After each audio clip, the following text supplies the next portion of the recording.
Once, this temple stood as a shining example of beauty and craftsmanship. But today, sadly, it lies in ruins. Who is responsible for this destruction?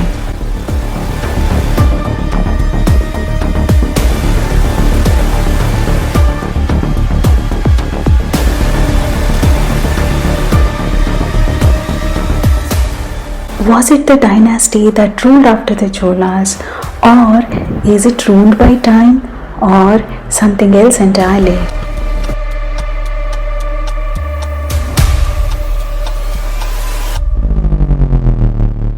In the last episode, we explored the magnificence of Gangaikonda Cholapuram temple.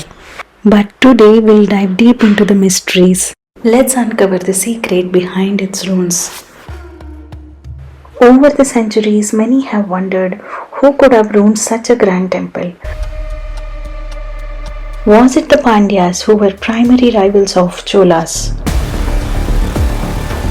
This question arises because after ruling successfully from Gangaikonda Cholapuram for 250 years, the Cholas were defeated by Pandyas, who rose to power during the 13th century.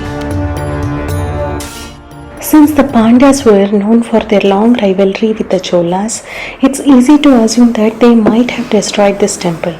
But here is the truth. The historical sources do not point to the Pandyas as the destroyers of this temple. In fact, the Pandyas helped to protect this temple. The inscriptions present in this temple talk about the gifts and grants provided by Pandyas. So, Pandyas weren't responsible for destruction of this temple. Then, who else is the reason for this destruction?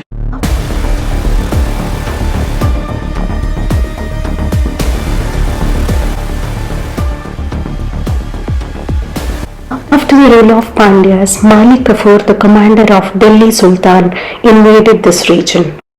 If you are familiar with Rani Padmavati, you will recognize Malik Kafur as the commander of Alauddin Khalji of the Delhi Sultan. After Malik Kafur, this region was ruled for some time by the other rulers of Delhi Sultan.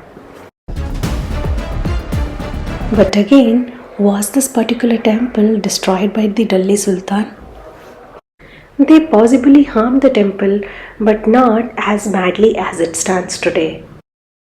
Let me tell you why. Look at this old photo. You can clearly see the temple with a complete and intact gopuram. Now compare it how it looks today, where the gopuram is completely gone. The invention of photography came centuries after this period. So, there is no way his forces were responsible for the damage that we see today. After Delhi Sultan, the Vijayanagara rulers ruled this region. Far from causing any destruction, the Vijayanagara rulers ensured the temple's restoration and maintenance, as the inscriptions highlight their significant contributions. Also, an inscription of Krishnadevaraya in Tirthanagari records that the king donated tax-free lands to numerous Shiva and Vishnu temples across Cholamandalam, with Gangaikonda Cholapuram being one of them.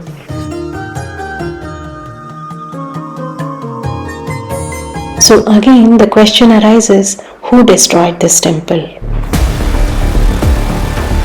After the rule of Vijayanagara Empire, the polygon of Udayar Palayam upheld its prominence in this area. Even they can't be held responsible for the destruction, as evidence from their rules suggests otherwise. They built a massive Nandi and a grand lion with a passage leading to the well, demonstrating their respect and commitment to its preservation. So, what else played a role in temple's downfall? Was it a war or siege weapons? In 1756, the French invaded this region.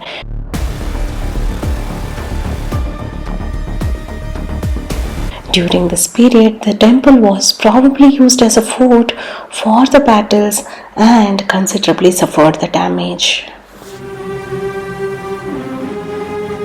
So the bastions outside the western enclosure walls were likely built during these wars. Naturally, the battles fought here could have caused some damage. However, the level of destruction we see today is far beyond what a battle could have caused.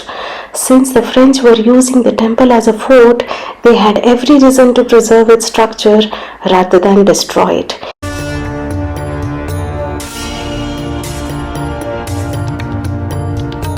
Even if their opponents attacked, the extent of damage suggests that the temple's downfall happened over a much longer period due to other historical events, not just this war. Then, which historical event is truly responsible for the temple's damage?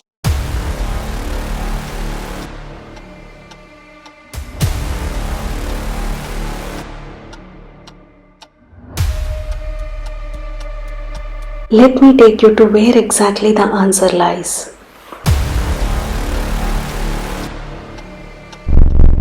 Yes, the truth is beneath us as we travel here. This is the Kollidam Dam, built using the stones that once belonged to Gangaikonda Cholapuram temple.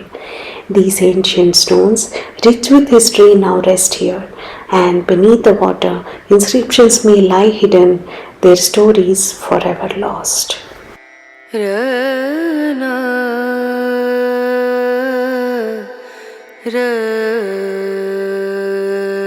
1801, the district of Tiruchirappalli was handed over to the British East India Company.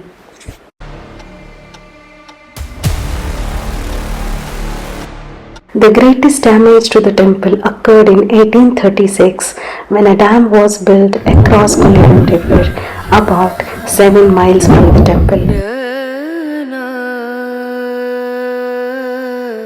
To source the stones for its construction, the enclosure walls the gopura, the front gate and the great mandapa were brought down and the stones were carried away.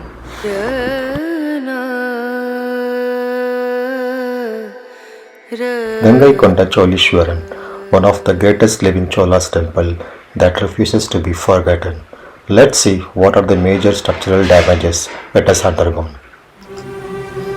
The temple's peripheral passage is approximately 650 meters in total length, and originally it had 3 grand entrances.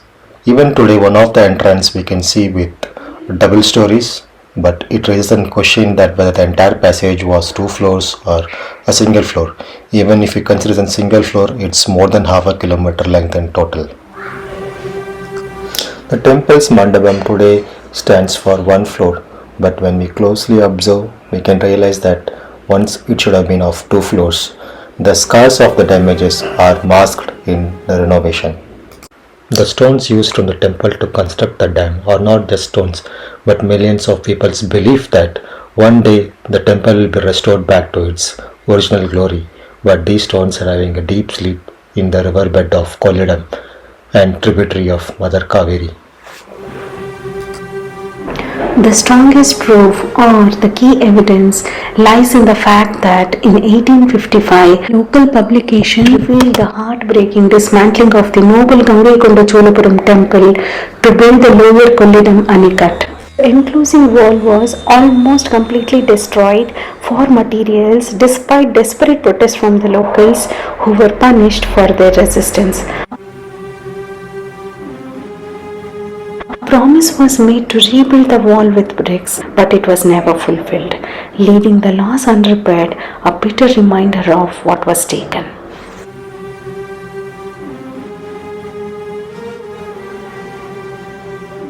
This is the story of Gangaikonda Cholapuram's downfall.